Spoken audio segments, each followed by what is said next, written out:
15 minutes worth. Anybody want to ask questions? I think the way that we'll do it is first I'll take a question in English, and then subsequently someone who doesn't speak English can address a question to the rabbi who can translate for me. Thank you very much. Okay, so a question or interest relating to what we discussed. Yes. 15 minutos para perguntas para quem quiser. As comunidades da Índia são de que época? As comunidades da Índia.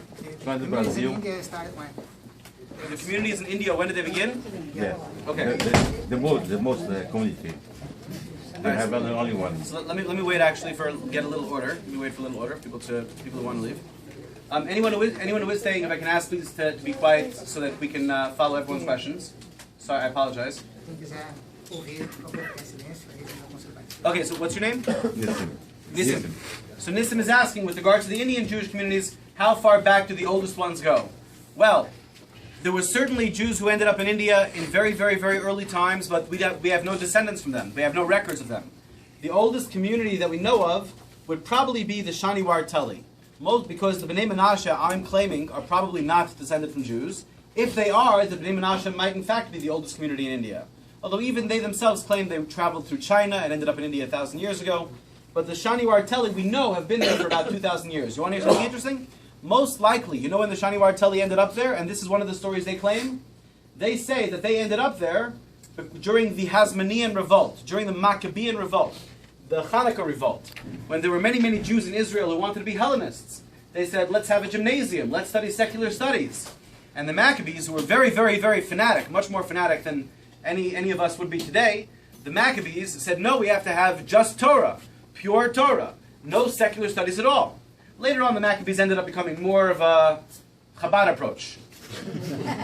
But at the very beginning, I don't know, there were deaths, there was scary stuff.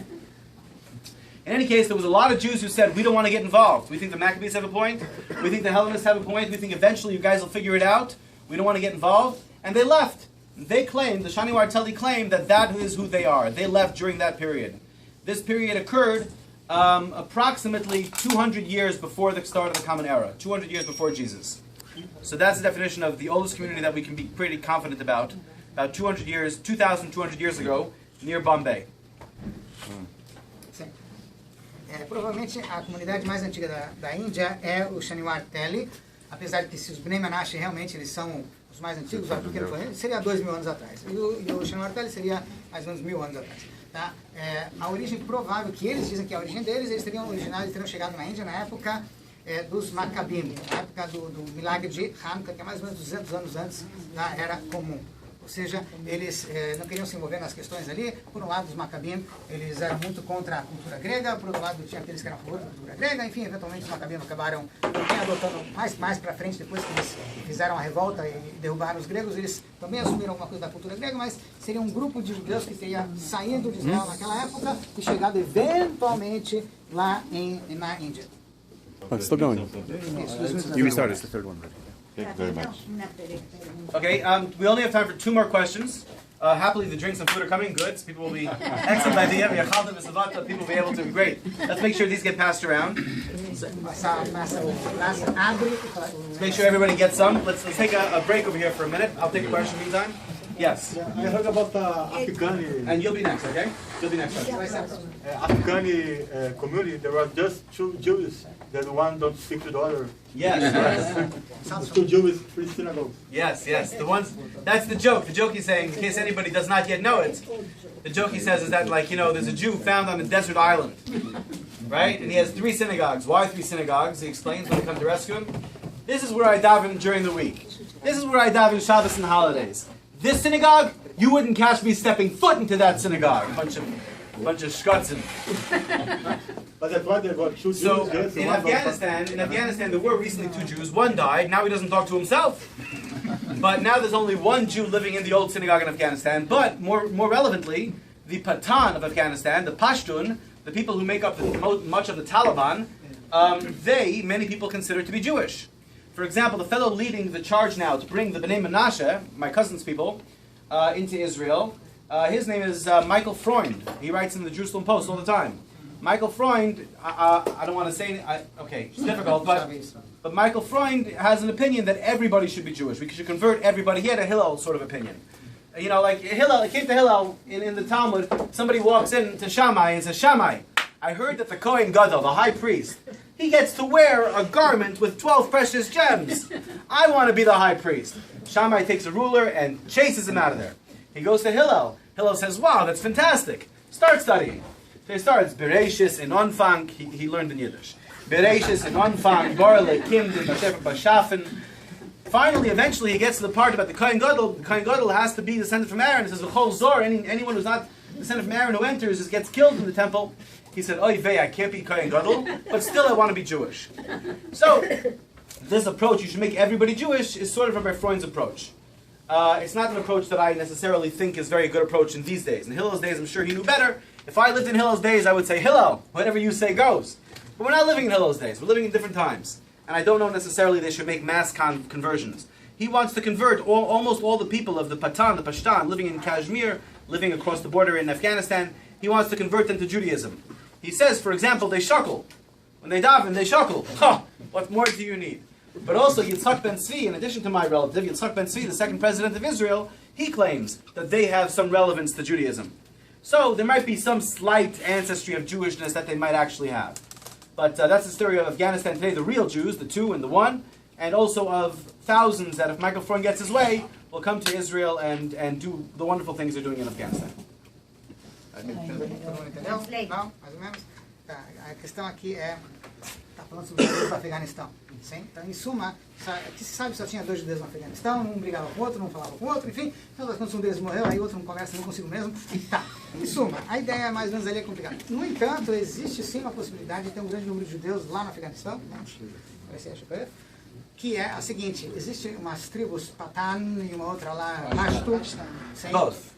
Essas 2 tribos são, os talibãs vêm basicamente deles, e eles têm algumas coisas que são talvez alguma ascendência judaica, que justificaria então alguns milhares de judeus ali, que poderiam eventualmente vir para Israel, se tornarem judeus, etc. Uma das características é que eles se balançam na hora que eles rezam, nada mais judaico que isso, então eventualmente teria alguma ideia. Ele tem um parente, enfim, uma pessoa que escreve até nos jornais lá em Israel, chama-se Michal Freund, que ele tem uma ideia um pouco exagerada, enfim, de que ele acha que devia converter todo mundo, trazer todo mundo para Israel. Ele não é exatamente a mesma opinião, ele dá uma de Hillel. Ele comentou antes que Hillel, um grande sábio, houve uma ocasião em que um goi queria se converter, ele procurou Shammai, ele disse que ele queria se converter porque ele ouviu dizer que o Kohen Gadol, o sumo sacerdote, usava roupas de ouro, com pedras preciosas. Ele ficou, eu quero um negócio desses. E aí então Shammai botou ele para correr, pegou, enfim, e botou o cara para correr, e aí ele foi procurar Hillel, ele falou, sim, vamos estudar, começou a estudar, eles estudaram, e ele foi estudando, em Yiddish, enfim, do jeito que ele quis estudar, e aí, no final das contas, ele chegou no trecho da Torá que diz que alguém que não nasceu descendente de Aharon não pode ser Cohen, e o cara se tocou, então, que realmente estava se referindo a ele, falou, mesmo assim, eu quero ser judeu, e ele continuou, ele se tornou judeu. Enfim, na época de Hillel era possível fazer esse tipo de coisa, hoje em dia não sei se é tão simples assim, por isso, então, que, eventualmente, essa questão desses judeus do Afeganistão não é tão real. Por outro lado, tem o segundo presidente de Israel, Yitzhak ben Tzvi, ele também comungava na mesma ideia, também achava que eventualmente ali teria alguma ascendência judaica, deveria se trabalhar sobre isso, etc, etc, etc. Final question, yes. Sim. I'll stick around a few minutes afterwards. Maybe you can translate that. I'll stick around a few minutes afterwards, but this is the final official question. Ele vai ficar mais um tempo depois, mas essa oficialmente eu acho que Estamos hablando de 3.000 años atrás, 1.000 años atrás, de judeos de Etiopía, de India, de China, etc. Que algunos de esos movimientos, de esos judeos, falaban hebraico, arameo, ¿qué idioma falaban? Oh, they didn't speak Hebrew. Of all the different, you're asking of all the different Jewish communities, did any of them actually speak the language Hebrew? Sí, since 1,000 years old. Yeah. Good question. So, the really, really old ones. So I'm ignoring the Baghdadi Jewish community of India because they're relatively new. They only came to India 300 years ago, really. The Bnei Menashe, they did not speak Hebrew that we know of. No. We have writings in Hebrew. The Bnei Menashe don't have writings in Hebrew, ancient writings in Hebrew. No, what do you mean? From the Bnei Menashe? no, from all those. From all of them, yes. Some of them do.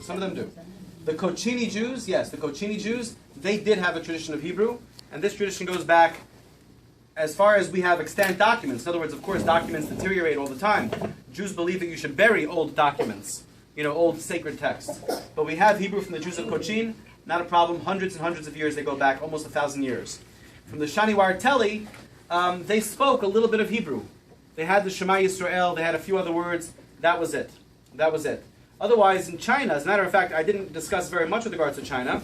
But with regards to China, the way that we try to figure out how long Jews have lived in China is we find Hebrew documents deep in China, along the old Silk Route. So, for example, we find documents from the 7th century after the Common Era, from the late 600s, late 700s. We find documents from that time period in the old Silk Route heading into China that are written in Hebrew. Some of them religious, some not religious. One of them religious deals with the slichot, the penitence-based prayers that you say before the high holidays. The slichot, it says, Mi el kamocha, who is like you, O God, etc., etc. Other prayers deal with someone who's trying to get rid of some inferior sheep. Someone says, I have some sheep, they're a little sick, they're not that great, does anybody want to buy them? So that's written in Judeo-Persian, actually. It's written in Hebrew letters, but half of the words are actually Persian. But in many of these communities, yes, the Samaritans, for example, have used some form of Hebrew for 3,000 years. I only discuss communities that I believe really, really are Jewish. I only discuss communities that I believe really actually do have a good claim to Judaism, and part of believing that they have a good claim to Judaism is Hebrew. The Ethiopians, for example, do not have Hebrew. The Ethiopians, they write the Bible in Ge'ez. Ge'ez is a written version of Amharic. They don't have much Hebrew except what they were taught by Jacques Feitlovich and by others over the last 150 years. So the communities that I discussed, I take a different approach. Many people who discuss exotic Jewish communities, they look for an all-expansive approach. If we can find one Hebrew word here, for example, my cousin, Avram Eli Sonnenschein, he's not alive anymore, he passed away a few years ago, he says that the Ainu of Japan are Jewish because there's a well in Japan that's called Goshen, right, which is where the Jews lived in Egypt. He has a few other Hebrew word examples. I don't find that convincing. It's not hard to say Goshen and to ascribe it to something. So I don't take that seriously. I only take seriously where there really is a very good reason to believe that this community either does descend from Jews or were at some point converted or achieved cultural connections with actual Jews. And you'd consider that the Hebrew is the main link? I consider Hebrew to be one of the good ways we can tell if there is a direct link. And I can translate. If everyone could please stay for the translation, and then afterwards you can ask myself questions for as long as you like, and for as long as translator Rabbi Yutner sits around. Ele diz assim, dos judeus que estão aqui, os Bnei Menashe não tinham hebraico, então basicamente por isso que ele acha que tem uma questão aqui. Os de Goshen, eles até um tempo atrás eles têm, até hoje eles falam alguma coisa de hebraico, eles têm alguma documentos, etc, etc. Então tem alguma coisa mais consistente. O Shaniwar Teli, como a gente falou antes, eles falam Shema Yisrael, ele tem algumas coisas pontuais.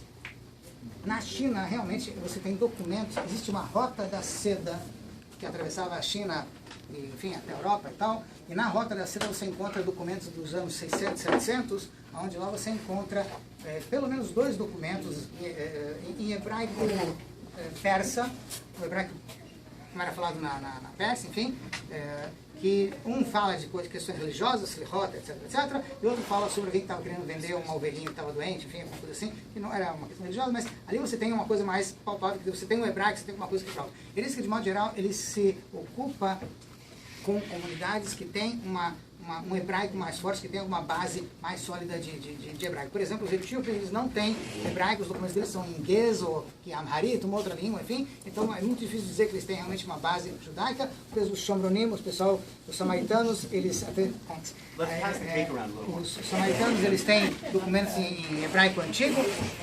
Então, os samaritanos teriam alguma base dessa vamos assim, dizer que eles têm alguma ascendência judaica. Os de Bagdad, ele não precisa nem falar, porque os de Bagdad são recentes, são 300 anos atrás, enfim. Mas, de modo geral, só aqueles que têm alguma base mais hebraica, mais judaica, que ele considera como aqueles que pode se chamar que tem uma origem. Tem gente como o primo dele, o sobrinho dele, enfim, que ele achou uma palavra no Japão, alguma coisa com a palavra Goshen, então ele acha que ali tem alguma ideia de judaica, falou, é muito difícil pegar palavrinhas aqui e ali, de repente atribuir a elas uma coisa um pouco mais judaica, o que por um lado é fácil, é só fazer um jogo de palavras, então ele não gosta muito desse tipo de coisa. Mas tem gente que gosta de fazer esse tipo de expressão. Thank you very much. Thank you.